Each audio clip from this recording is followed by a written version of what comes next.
Bonjour, mesdames, messieurs. La populaire assemblée de la MRC Manicouagan, en ce 16 mars 2022, va maintenant débuter. On remercie la foule d'être présente en présentiel. C'est fun d'avoir une belle foule aujourd'hui. La foule des grands.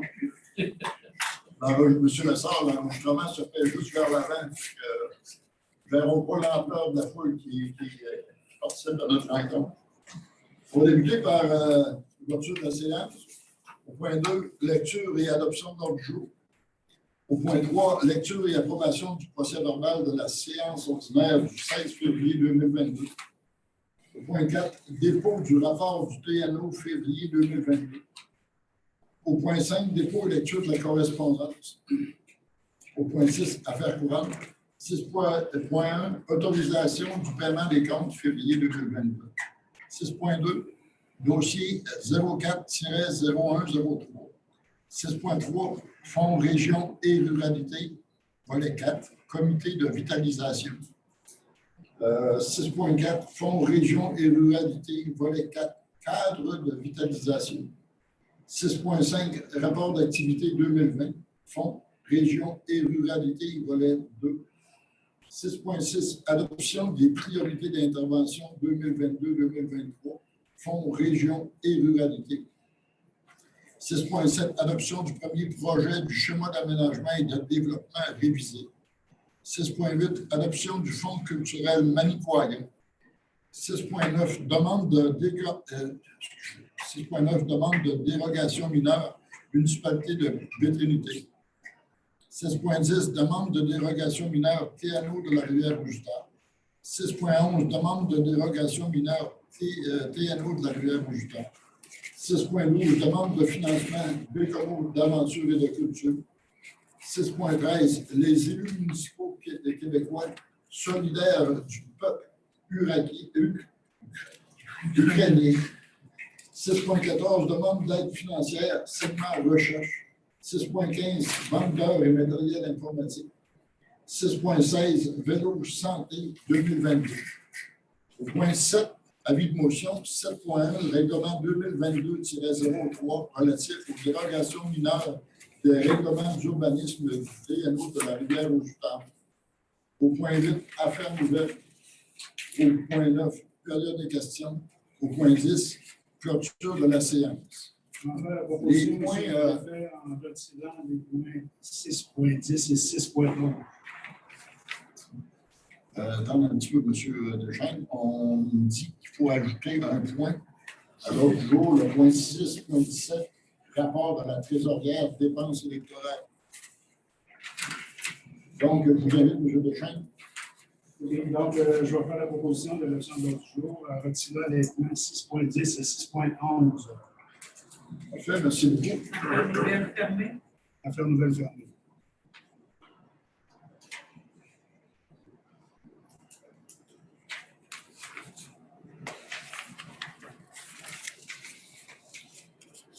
Au point 3, lecture et approbation du procès-verbal de la séance ordinaire du 16 février 2022. La promotion de procès-verbal. Merci, M. Aymon.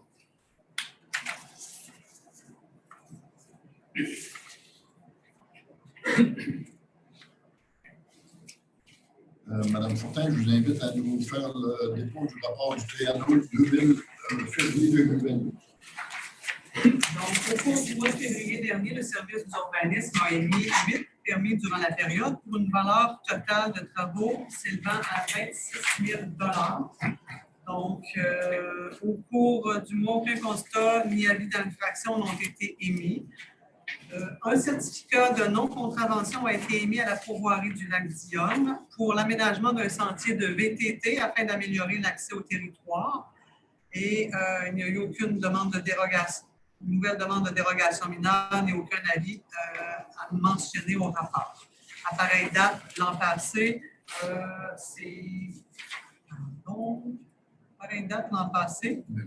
il y avait le même nombre de permis émis. Une valeur totale de travaux de 56 100 $. Comme projet d'adoption du rapport. Monsieur la proposition. Merci, M. Julie.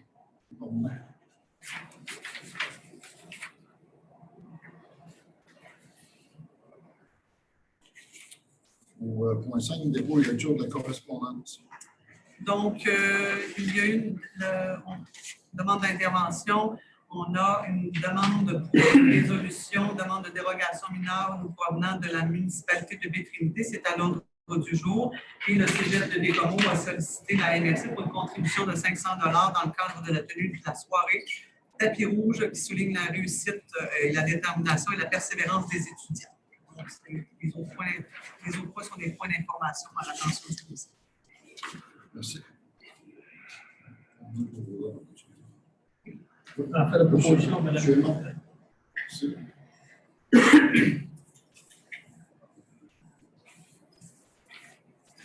L'affaire courante, 6.1, autorisation du paiement des comptes pour février 2022. Donc, je vous ai présenté un peu plus tôt le comité de travail des paiements qui ont été effectués au cours du mois passé. Pour la MRC, c'est un total de 673 777,88 $. Du côté de la gestion foncière, le montant totalise 37 905,46 $. Et du côté du TNO de la Rivière-aux-Outardes, c'est un montant de 12 827,56 $. Bonne proposition. Merci.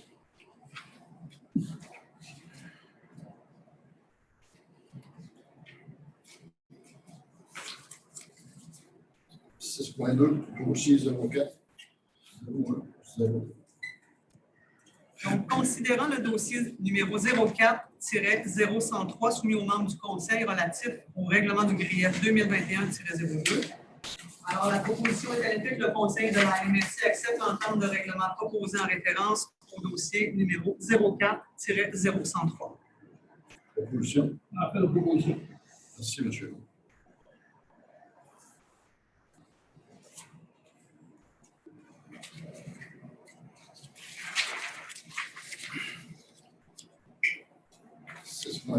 Fonds région ruralité, volet 4. Considérant l'entente de vitalisation intervenue le 2 septembre 2021 entre le ministère des Affaires municipales et de l'Habitation, la MRC de Manicouagan, ainsi que les municipalités de Baie-Trinité, Godbout, Chute-aux-Outardes et Ragno, considérant la résolution numéro 2021-208 adoptée par le Conseil des maires en novembre dernier afin de nommer les membres du comité de vitalisation, considérant que des changements doivent être apportés au comité de vitalisation et qu'il y a lieu de modifier la dite résolution, alors il est proposé que le Conseil de la MRC nomme les personnes occupant les fonctions suivantes pour former le comité de vitalisation, soit le préfet de la MRC, la coordonnatrice aux communications de la MRC, le maire et le directeur général de la municipalité de Baie-Trinité, de la municipalité de Godbout, de Chute-aux-Outardes, de Ragno, le représentant du MAMACH, qui est un membre non votant, et la conseillère en développement des communautés chez ID Manicouagan, également membre non votant. Je vais faire la proposition. Merci, M. Membre.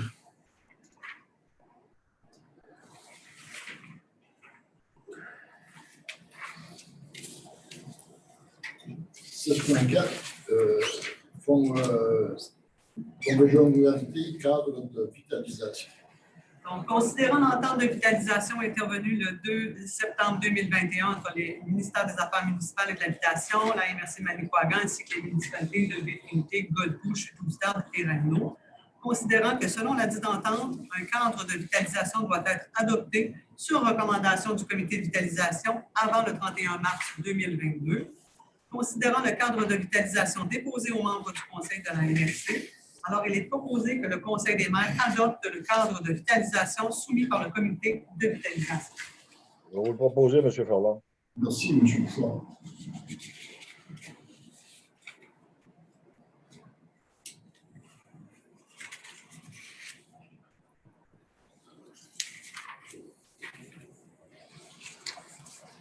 Point 6.5, rapport d'activité 2020, Fonds région ruralité, volet 2. Considérant l'entente relative au Fonds région et ruralité, volet 2, soutien à la compétence de développement local et régional, DMRC, intervenu le 31 mars 2020 entre le ministère des Affaires municipales et de l'Habitation et la MRC de Manicouagan, considérant qu'en vertu de l'article 40 de la dite entente, la MRC doit produire et adopter un rapport d'activité couvrant la période du 1er avril au 31 décembre 2020. Alors, il est proposé que le Conseil de la MRC de Manicouagan adopte le rapport d'activité pour la période du 1er avril au 31 décembre 2020 dans le cadre du Fonds Région et Ruralité et que le dit rapport soit déposé sur le site web de la MRC et transmis au MAMACH. Opposition, M. Lavoie, merci.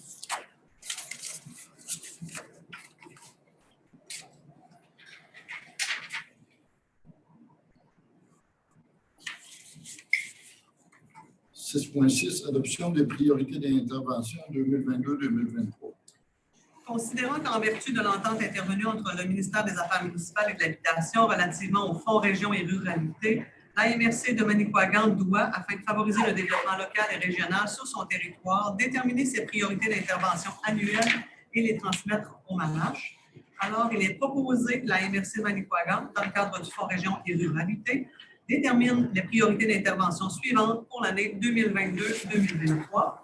Soit réaliser les mandats de la MRC en regard de la planification, d'aménagement et du développement de son territoire, promouvoir et soutenir l'entrepreneuriat et les entreprises par le biais d'idées Manicouagan, soutenir le développement rural dans les municipalités locales de son territoire. Pour la ville de Bécomo, seul le territoire hors du périmètre urbain est concerné.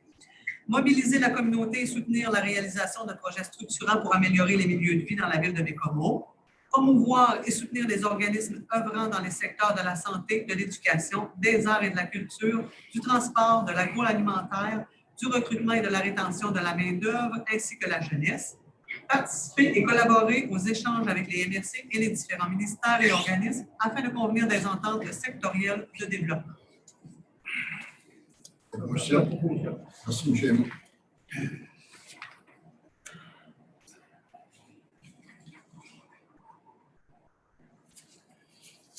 6.7 Adoption du premier projet du schéma d'aménagement et de développement révisé.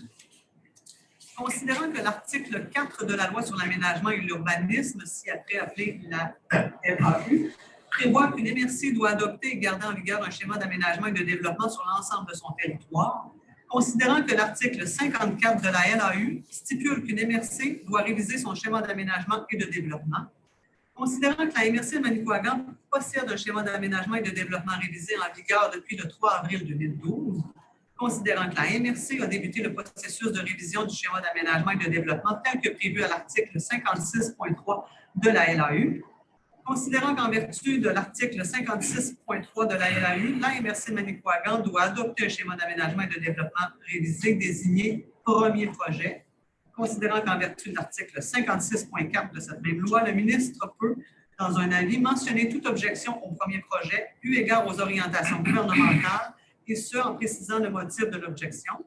Considérant que le premier projet est considéré comme étant un outil de consultation des organismes partenaires de la MRC de Manicouagan, considérant que les organismes partenaires sont reconnus par la LAU comme étant les municipalités comprises dans le territoire de la MRC, le centre de services scolaires et les MRC dont le territoire est contigu avec celui de la MRC. Alors, il est proposé que le Conseil de la MRC de Manicouagan adopte le document intitulé « Premier projet de schéma d'aménagement et de développement révisé », que le document soit transmis au ministère des Affaires municipales et de l'Habitation afin de recevoir un avis précisant toute objection eu égard aux orientations applicables sur le territoire de la MRC de Manicouagan, et que le document soit également transmis aux municipalités comprises dans le territoire de la MRC de Manicouagan, ainsi qu'au centre de services scolaires de l'Estuaire et au MRC dont le territoire est contigu avec celui de la MRC de Manicouagan, le tout selon les dispositions de la loi sur l'aménagement et l'urbanisme. Opposition, M. Lamie, merci.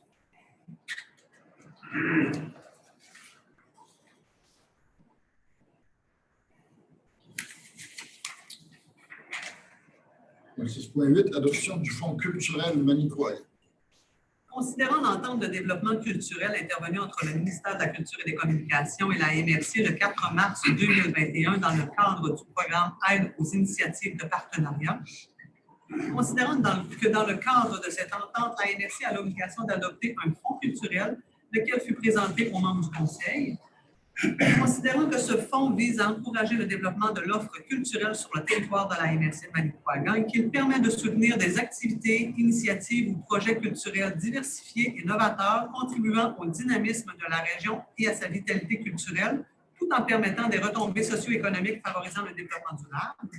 Alors, il est proposé d'adopter le Fonds culturel Manicouagan tel que présenté, qu'il soit déposé sur le site web de la MRC et transmis au ministère de la Culture et des Communications, et ce, à titre informatif. Je vous la proposition, M. le Président. Merci, M. Deschamps.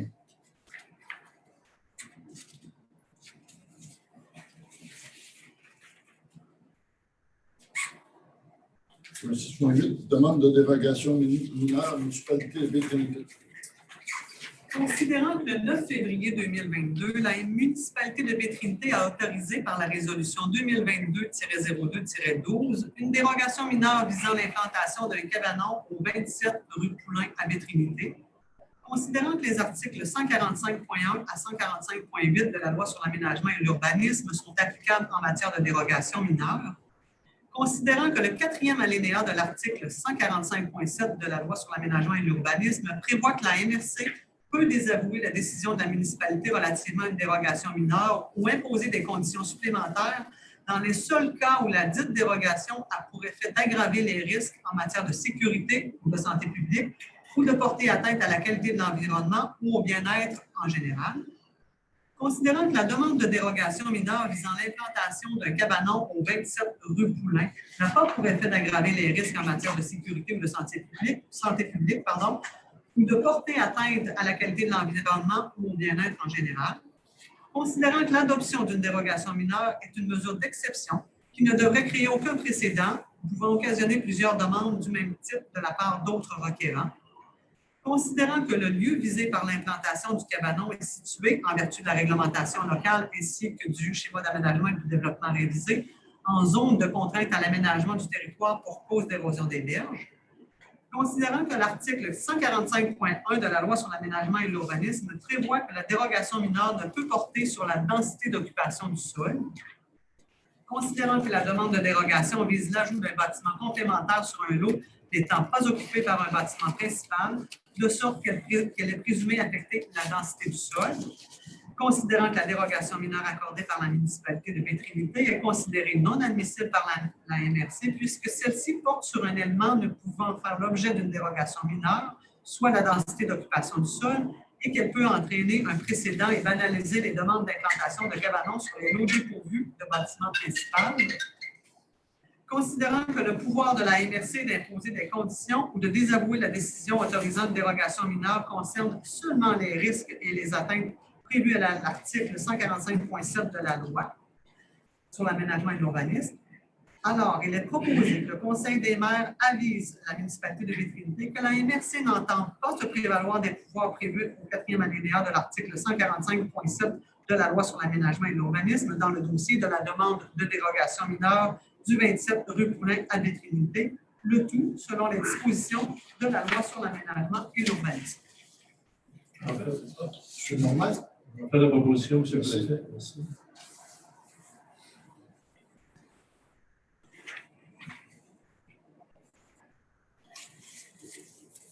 Les points 6.10 et 6.11 ont été soustraits de l'ordre du jour, donc on est rendu au point 6.12. Demande de financement Bécomo d'aventure et de culture. Considérant la demande de partenariat au montant de 10 000 de la troupe Showbiz, dont la 3e saison du spectacle Bécomo d'aventure et de culture se tiendra en juillet et août 2022. Alors, il est proposé de contribuer pour un montant de 10 000 pour la tenue de cet événement, et ce, conditionnellement à l'obtention de visibilité adéquate à convenir avec la MRC et à la confirmation de tous les partenaires financiers prévus à la structure du projet. Proposition. Oh, M. Lavoie, merci.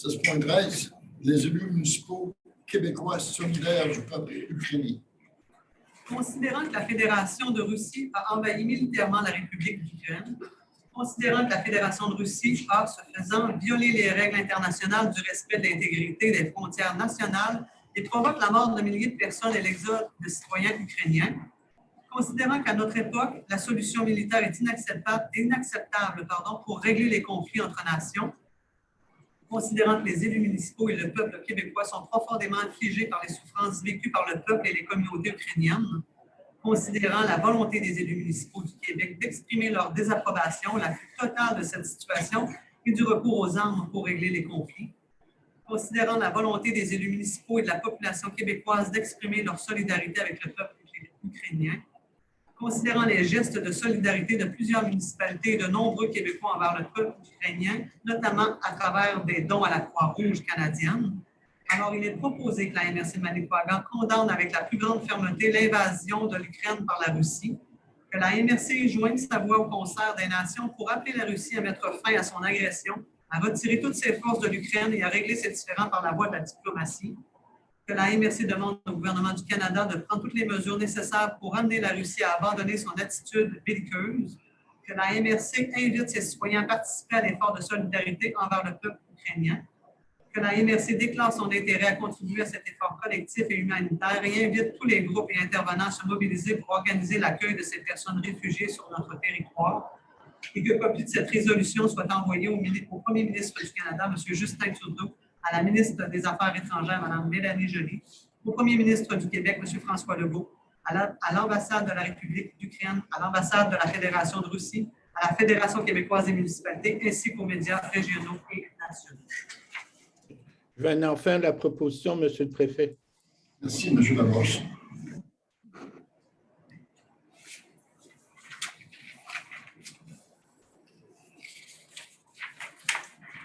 Demande d'aide financière, segment recherche. Considérant l'offre de services de la firme Segment Recherche au montant de 4 775 plus les taxes applicables pour procéder à un suréchantillonnage d'entreprises répondantes dans le cadre de l'étude réalisée précédemment sur le portrait régional et par secteur de l'emploi saisonnier sur la Côte-Nord, considérant la somme disponible de 3 895 sur le montant réclamé au MRC de la Côte-Nord pour la réalisation de la première partie de l'étude dont le coût s'est avéré moindre, considérant la portée régionale de cette étude et qu'à ce titre, l'Assemblée des MRC de la Côte-Nord a autorisé une aide financière supplémentaire de 1 595 considérant que la contribution de chacune des MRC est établie selon le pourcentage de répartition du Fonds Région Ruralité, volet 1. Alors, il est proposé que la MRC autorise la directrice financière à verser un montant de 4 775 plus les taxes à la firme Segment Recherche, et ce, pour l'Assemblée des MRC de la Côte-Nord, que la directrice financière soit autorisée à verser la contribution de la MRC Manicouagan représentant 295 à même l'enveloppe qui lui est réservée dans le fonds Toulouse-Toup et à transférer le solde de la dite enveloppe inférieure à 200 dans l'enveloppe réservée au TNO de la rivière aux Outards. Monsieur Edmond, merci.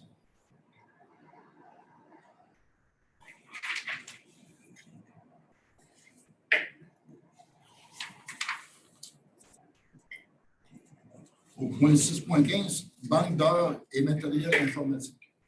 Considérant la nécessité pour la MRC de requérir à l'occasion les services d'un technicien en informatique et que la banque de temps acquise lors du renouvellement du parc informatique est épuisée, considérant qu'il y a lieu de se prémunir d'une nouvelle banque de temps et la soumission de la firme micrologique soumise aux membres du Conseil, considérant qu'une carte SD doit être remplacée dans le serveur informatique et la soumission reçue de micrologique au montant de 1 030 taxes en dessus. Alors, il est proposé que la directrice financière soit autorisée à verser la somme de 5 000 à micrologique pour l'acquisition d'une banque de temps et 1 030 taxes en dessus pour une carte SD pour le serveur informatique de la MRC, d'approprier la dite somme de l'aide financière reçue du MAMACH pour soutenir les MRC dans le contexte de la pandémie. Je vais faire la proposition. Monsieur Fordon. Merci, M. Normand.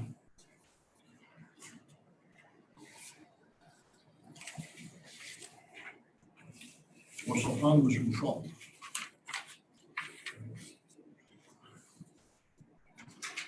Point 6.16, Vélo Santé 2020.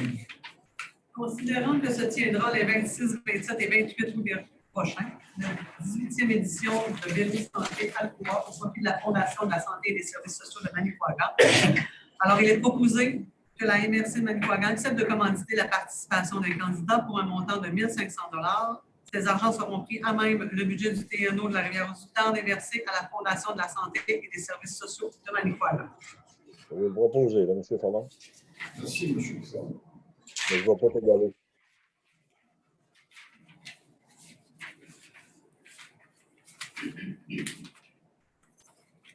Maintenant, 6.7, excusez. Rapport de trésorière dépenses électorales.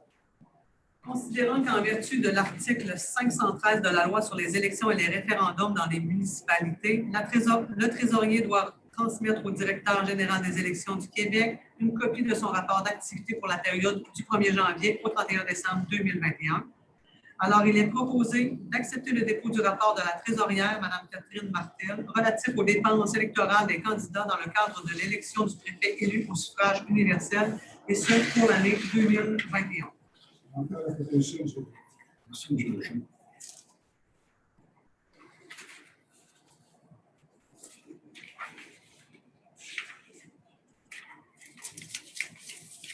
Moins 7.1, règlement 2022-03 relatif aux dérogations mineures des règlements d'urbanisme du TNO de la Rivière-aux-Juteurs.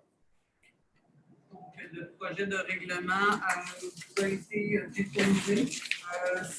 En fait, il consiste à prévoir, en fonction de l'article 145.3 de la loi sur l'aménagement et l'urbanisme, le règlement sur les dérogations mineures doit prévoir notamment l'identification parmi les zones prévues par le règlement de zonage de celles où une dérogation mineure peut être accordée, l'énumération des dispositions des règlements de zonage et de lotissement qui peuvent faire l'objet d'une dérogation mineure, et ces modifications-là sont amenées par la loi instaurant un nouveau régime d'aménagement dans les zones inondables des lacs et des cours d'eau, octroyant temporairement aux municipalités des pouvoirs visant à répondre à certains besoins et modifiant diverses dispositions des règlements et dérogations mineures en zone de cours d'eau. Position. On fait la proposition. En fait, c'est pas une proposition, c'est La un motion. dépôt d'avis. Avec distance de lecture au moment de l'adoption. Oui.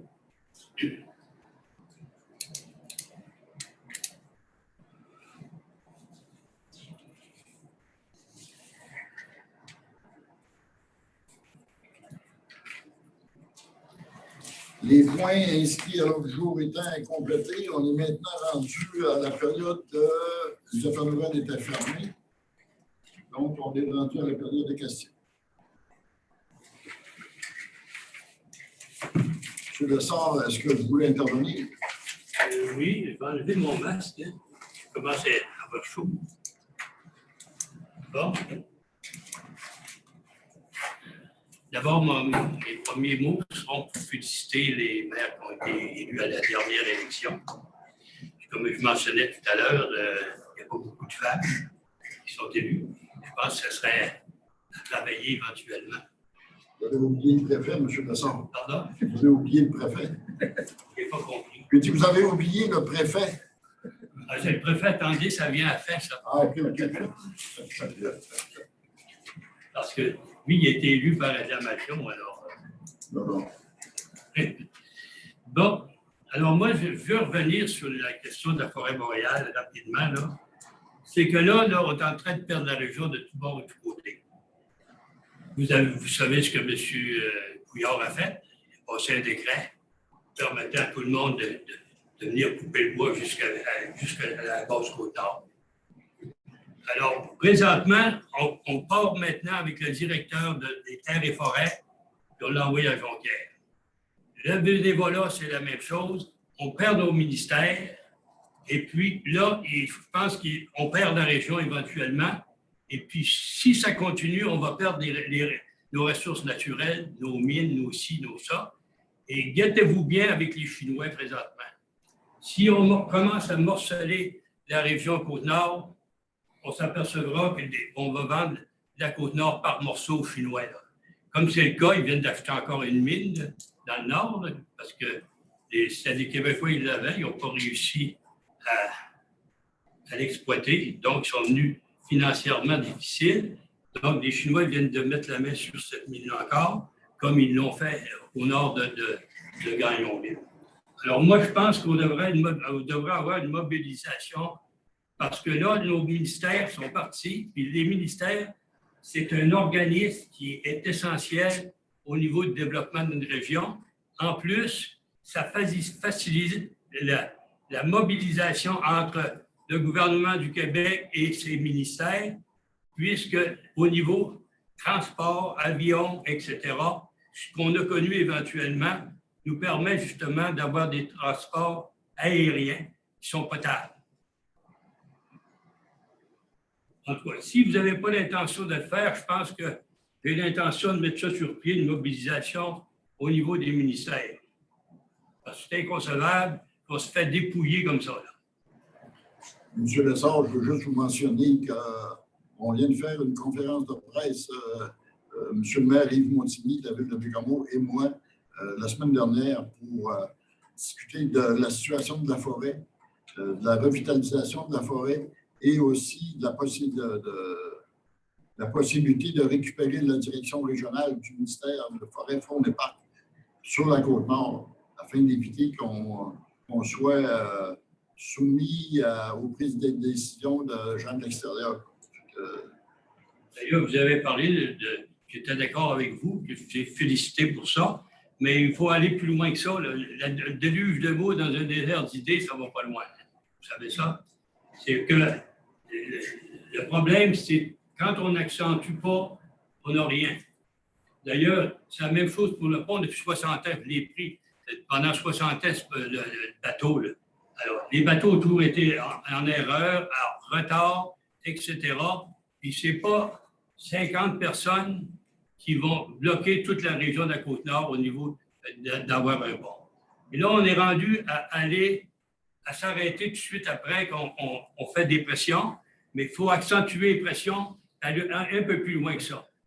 S'il faut freiner, il faut freiner. Moi, j'ai déjà boré la route 138. Je serais capable d'aller borer encore les bateaux. Parce que là, le monde ne se mobilise pas ici sur la Côte-Nord. C'est la même chose pour avoir du monde. Là, on perd du monde pour perdre du monde. Puis on ne trouve pas le moyen de les retenir. Moi, j'étais en faune. J'ai travaillé pour éviter qu'on privatise toute la région Manicouagan, privé. Ça veut dire que tu ne mets pas les pieds dessus. Alors, faire du développement quand c'est la compagnie qui run, ça va pas bien. Donc, on perd nos ministères pour le Saguenay. En plus, on a la compagnie ici qui vient du Saguenay. Et puis là, on paye pour eux autres, puis ils profitent de toutes les CAF. Alors, si on veut arriver à développer notre forêt, il faut faire en sorte que les paroisses développent au moins des secteurs dans la forêt, soit par des coopératives, etc., pour rentabiliser justement le milieu. Là, c'est toujours les mêmes qui ramassent le bacon, comme on dit. Puis après ça, ils transfèrent ailleurs.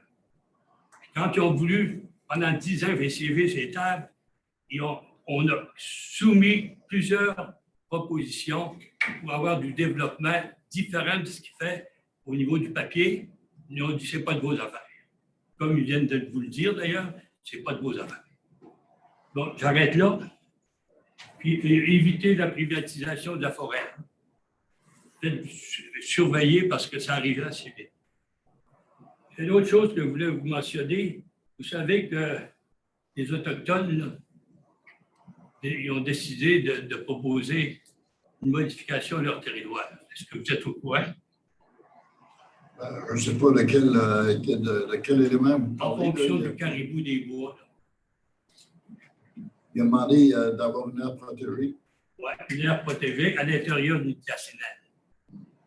Êtes-vous d'accord avec ça? Tout dépendant de ce que ça va représenter, on n'est pas nécessairement contre.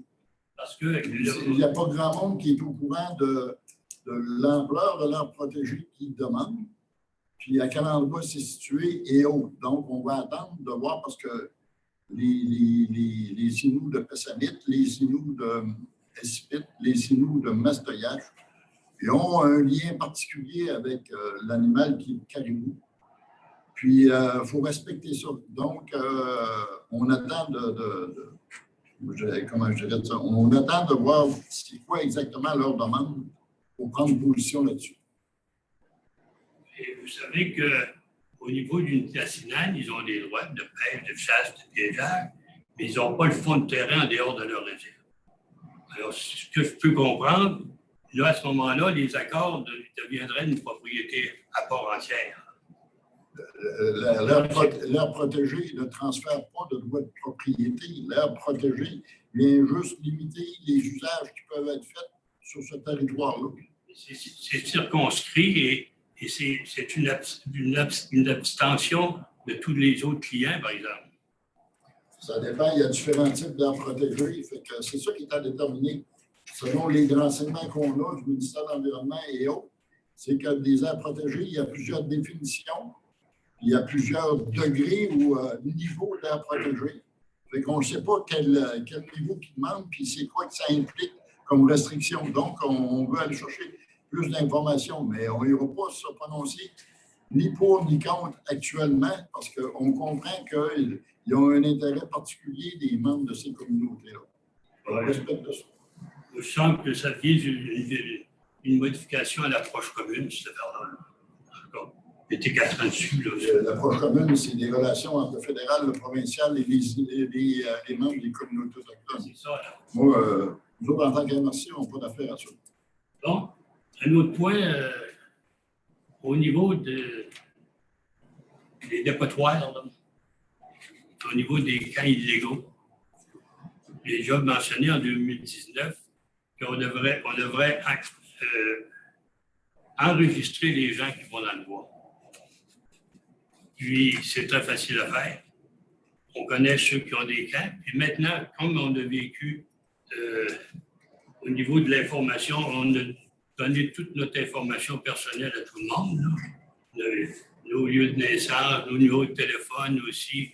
Donc, dans le cas de la COVID, il serait facile, à partir de ceux qui sont enregistrés dans leur camp, il n'y aurait pas de problème. Mais je pense que le Chute-aux-Jutardes, ici, la 389, la Tounoustou, ces gens qui viennent d'extérieur, qui mobilisent le territoire présentement, comme ils l'ont fait dans le bout de Gaspé, avant que ça tire de carabine, là, il devrait y avoir justement un enregistrement de ces gens-là qui vont dans le bois, puis dans quel endroit ils vont là. Parce que là, ça suppose la sécurité, puis bien des facteurs. Mais là, tant qu'on va laisser libre de même, il mobilise, il circonscrit des 10 km en gros, bord les routes, etc. Alors, je pense qu'on devrait voter un montant d'argent, soit à la mairie de Chute-aux-Jutardes, peut-être de Godbout ici, de Trinité, etc., pour qu'ils puissent s'enregistrer quand ils vont dans le bois. Vous savez, la gestion du territoire public, là, ça appartient au MERN. Il nous confie certaines tâches, comme celle de signer des baux de villégiature, signer des ententes pour certains usages du territoire. Sauf que l'accès au territoire public, c'est quelque chose que le gouvernement du Québec, qui possède le territoire public, gère par lui-même. Puis il n'y a personne qui veut jouer à la police, qui va avoir le contrôle sur qui va sur le territoire public. Donc, et l'autre, je fais à Forestville, j'étais là témoin, alors, puis il n'y avait pas de problème. Tu vas à tel lac. Il ne faut pas attendre que les problèmes arrivent, là, parce qu'on va aller rencontrer le ministre de la Faune, etc. Vous avez un droit de contrôle sur votre territoire. Personne ne vous empêche de faire un contrôle sur le ministère. Vous le faites pour les camps. Ces gens-là, ils se parquent là des mois à l'avance. Ils ne payent pas pendant que les autres payent tout le temps. Alors, s'il faut avertir les gens qui payent des camps d'arrêter de les payer parce que les autres ne payent pas. Alors, si vous n'êtes pas capable, on va tout vite créer et aller rencontrer, nous autres, les gens, parce que là, avant que ça dégénère, cette affaire-là. Les gens qui veulent s'installer sur un site en particulier durant un laps de temps, un court laps de temps, là, ils peuvent venir ici demander un permis pour s'installer, que ce soit à différents endroits qui sont prévus pour ça. Ils viennent chercher un permis. Mais comme je vous disais tout à l'heure, là, les gens qui passent sur le territoire public, là, qui décident d'aller pêcher à un endroit ou à un autre, on ne peut pas les empêcher. Ils ont déjà un permis de pêche. Ils sont enregistrés pour la pêche. Les chasseurs sont enregistrés pour la chasse. Et les autres qui ont des baux de villégiature, que ce soit pour un chalet, un camp ou juste un camp de chasse, et ils viennent s'enregistrer aussi. Mais on ne peut pas, à un moment donné, il y a une limite là, à ce qu'on peut faire. Là. Vous dites que vous avez 180 dépotoirs. Qu'est-ce que vous faites avec ça? Là? Nous autres, on n'a pas de décompte. Vous dites que vous avez 140 illégaux. Si vous n'avez pas de contrôle, vous n'avez pas de contrôle. Je ne sais pas où vous prenez votre argumentaire pour les 180 dépotoirs, mais... Ça a paru des journaux. Au courant de ça, Au courant. Vous êtes obligé de demander aux journalistes. ils sont présents ici. Vous n'avez pas d'illégaux non plus. Je ne dis pas qu'on n'a pas d'illégaux. C'est une possibilité. Alors, on parlait de 150 l'autre de les journaux. Alors, c'est drôle comme une merci qui n'est pas au courant. Puis comment ça se fait qu'on livre ça dans les journaux? Des dépotoirs. Dernière question. La protection des terres agricoles. Est-ce qu'il y en a beaucoup des terres agricoles protégées ici, enregistrées? Je ne sais pas ce que vous voulez dire par protéger du territoire agricole. Enregistrées comme terres agricoles. Il y a actuellement, là, monsieur, il y a le zonage agricole qui existe là, avec la Commission de protection du territoire agricole qui, elle, contrôle l'usage des terres agricoles. Maintenant, on a donné un mandat là, dernièrement, là, je parle de 11, ça exclut la personne qui parle, mais on est partie prenante à ça. On a donné un mandat pour faire l'évaluation des terres en friche partout sur le territoire de la Manicouagan, puis un peu partout sur la Côte-Nord, je crois. Pour être capable de déterminer les endroits où il y a des terres en friche qui auraient un potentiel pour l'agriculture. Ça a été donné à l'Union des producteurs agricoles du Québec, de la capitale nationale. Ça fait qu'on a donné un mandat, on travaille là-dessus, mais on prend les bouchées une à la fois. Pour vous, j'en avais une terre, je l'ai vendue. Donc maintenant, dernière question. Au niveau de, j'avais noté ici, M. Legault, lui, il était supposé de protéger les terres agricoles. Il a décentralisé aussi au niveau des MRC, au niveau des municipalités. Puis c'était le premier à décentraliser justement dans le bout de Montcalm, près de Montréal, pour donner des mobilisations, des taxes.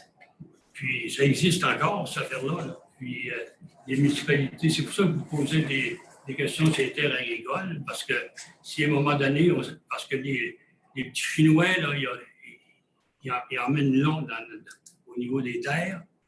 Parce que je pourrais vous en compter dans la région de Montréal, j'en ai une dizaine là, qui viennent de prendre. Vous comprendrez, M. Lessard, que nous autres, on gère le territoire de la MRC Manicouagan. Je parle de la MRC Manicouagan. C'est pour ça que je vous posais la question tantôt.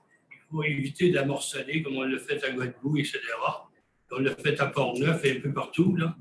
Et puis là, il faut se ramasser avec les Chinois propriétaires. Merci de votre attention. Merci. Monsieur le journaliste. Vas-y, oui. Peut-être une petite question technique en commençant. Comité de vitalisation, est-ce qu'il existait déjà ou c'est simplement la nomination de gens qui vont siéger dessus? C'est la nomination des gens qui vont siéger dessus. En fait, le FRR 4 qui permet de venir en aide aux municipalités dévitalisées, ça a été, il y a des montants d'argent qui ont été accordés au territoire de la Côte-Nord. Puis, ce montant-là va être pas distribué, mais utilisé par les différentes municipalités dévitalisées. Mais il fallait se donner un cadre de gestion. Donc, le comité de dévitalisation, ceux qui vont le former sont ceux qu'on va nommer aujourd'hui. Et la deuxième étape, c'est d'avoir un cadre de gestion. C'est le cadre de vitalisation qu'on a adopté par la suite. Fait que c'est dans ce cadre-là. Le comité de vitalisation se rencontre actuellement pour bien structurer comment on fait la gestion des projets qui vont être déposés pour améliorer la vitalité des différentes municipalités. Les projets vont être déposés s'ils respectent les priorités du cadre de vitalisation. Ils pourraient être financés ou on pourrait contribuer au financement. Ça a donné un petit peu plus de vigueur économique aux municipalités qui, d'ailleurs, sont listées, qui sont celles qui méritent le plus. C'est ça. C'est pour amener un soutien supplémentaire. Il y a des municipalités où il y a peu de services de proximité. Donc, il y a aussi des problèmes là, ils perdent leur population parce que les populations ont difficilement accès aux services, que ce soit de santé, d'éducation, même pour l'alimentaire. Donc, on va essayer de trouver des solutions à ça, puis des projets qui vont nous être déposés qui vont permettre d'améliorer la situation de la qualité de vie des gens dans ces municipalités-là. Ben, on va le faire. Est-ce que, excuse-moi, la carte de vitalisation, est-ce que c'est possible d'avoir une copie de ça? Ou c'est Oui, c'est possible. Il va être disponible sur notre site Internet, mais on va se faire un plaisir de vous le transmettre. Merci. Et à partir de là, les gestes vont pouvoir être posés. Autre question. Fonds culturel Manicouagan. Ça, c'est au niveau vraiment. Est-ce qu'on peut savoir le montant de mise de base qu'il va y avoir là? Le montant de base, si on entend sur 3 ans, de 2021 à 2023, le fonds il représente un montant total de 60 000 c'était marqué, c'était plus ou moins 20 000 par année. Maintenant, comme on vient juste d'adopter, de créer le fonds et tout, ça veut dire que pour cette année, en 2022, il va y avoir plus ou moins 37 000 de disponibles, puis le solde sera en 2023. OK. Et c'est bon pour. C'est un plus qu'on veut donner aux initiatives locales, si je comprends bien. Initiative locale, aux artistes, c'est l'aide maximale pour un projet, c'est 5 000 c'est pas pour créer une activité monstre, puis c'est pas pour non plus pour des événements qui vont durer une journée ou de l'événementiel. C'est plus pour soutenir les artistes, les artisans, les gens qui ont besoin d'aide pour développer un projet. Est-ce que c'est la COVID qui justifie le fonds de création? Non, c'est plus un entente qu'on a décidé de façon commune avec le ministère des Affaires culturelles. On met 50-50 dans le projet.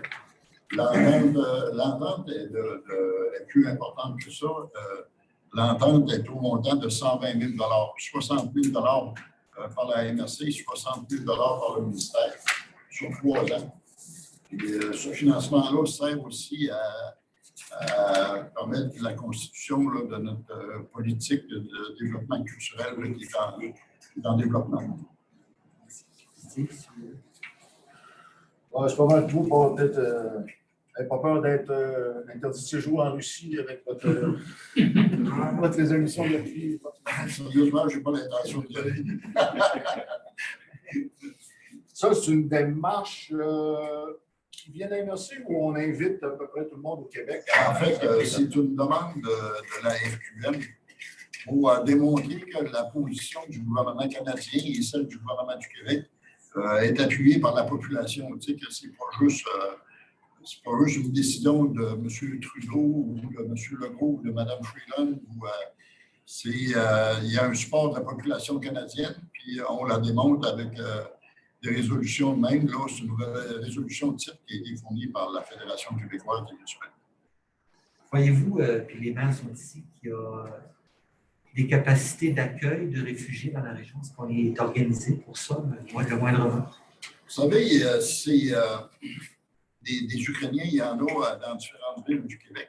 Puis le gouvernement québécois a identifié 15 villes. Ça a sorti au cours de la semaine dernière, 15 villes qui vont être privilégiées, mettons, pour l'attribution de ressortissants ukrainiens ou de réfugiés ukrainiens. Maintenant, l'Assemblée des MRC de la Côte-Nord a écrit une lettre, a adopté une résolution, mais a écrit une lettre au gouvernement fédéral et au gouvernement provincial, M. Guillet, qui est responsable de l'immigration, pour lui mentionner que les municipalités de la Côte-Nord sont intéressées à accueillir des réfugiés qui vont être bien reçus, bien traités, puis comme la communauté ukrainienne n'est pas tellement nombreuse sur la Côte-Nord, c'est plus difficile, mais quand même, on offre nos services pour le faire. Et vous souhaitez que ça fonctionne, parce que c'est ça, actuellement, sur la Côte-Nord, il n'y a pas eu de ville désignée. Non, c'est ça. Bas-Saint-Laurent, je pense qu'il y avait juste. C'est juste Rimouski. Rimouski, c'est ça. Merci beaucoup. Sur le de la motion. Donc, on a une proposition pour M. Lavoie.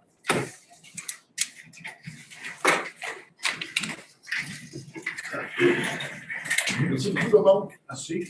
Et M. Lavoie, Rançon de la Gloire, besoin de votre photo.